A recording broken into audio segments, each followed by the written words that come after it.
In today's video, I will walk you through how to draw a horizontal line in MetaTrader 5. Start by making sure MetaTrader 5 is open and that the chart where you want to place the line is visible. You can use any chart, instrument, or time frame because the process is exactly the same across all of them. Next, look at the toolbar near the top of the MetaTrader 5 window. This toolbar contains a variety of drawing tools and chart options. Find the icon labeled Draw Horizontal Line. It usually appears as a small horizontal line.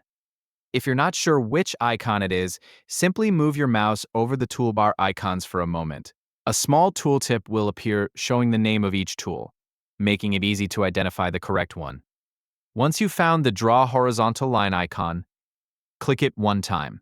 After selecting the tool, your mouse cursor will be ready to place the horizontal line on your chart. At this stage, there's no need to hold down the mouse button or drag anything. Simply leave the tool selected. Now move your cursor over the chart and position it at the price level where you want the horizontal line to appear. As you do this, look at the price scale on the right side of the chart to help line up the level as accurately as possible.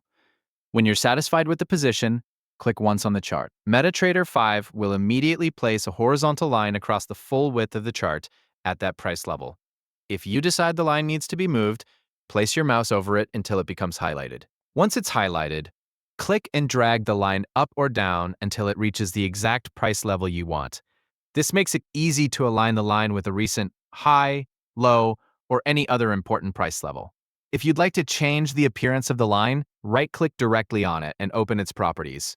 From there, you can change the color, line thickness, and line style to match the way you prefer your charts to look. Once you've finished making your adjustments, close the Properties window. Your horizontal line will remain on the chart at the selected level.